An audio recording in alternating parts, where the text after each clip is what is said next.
তো কার ছবি আঁকছি তোমরা বুঝতে পেরে গেছো, এটা কমিউনিটি পোস্ট থেকে নেওয়া। যে আমি বলেছিলাম কার ছবি আঁকবো, সেখান থেকে তোমরাই বলেছিল অভিষেক শর্মার ছবি আঁকার জন্য, তো আমি সিলেক্ট করে নিয়েছি অভিষেক শর্মার এই ছবিটি।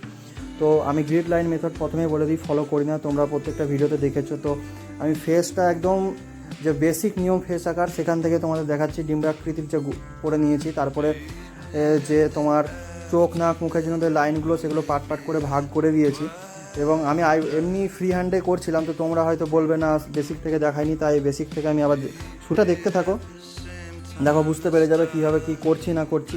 তো বেশি কথা বলবো না, তো ভিডিওটা এই আউটলাইনটা কমপ্লিটের পর তো আমি এটা ওয়াটার কালারে নিয়ে আসবো, water colour step by step দেখাবো। তো আমার ভিডিওগুলো তোমাদের যদি ভালো লেগে থাকে তাহলে তোমরা লাইক কমেন্ট শেয়ার যেগুলো করার করে দিও।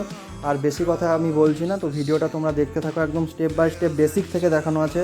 তো একদম সহজ করে দেখানো হয়েছে, যারা বিগিনার্স আছে তারা এখান থেকে শিখতে পারবে বলে আশা করছি। তো তোমরা দেখতে থাকো আর ভিডিওটি কেমন লাগছে আমাকে জানিও।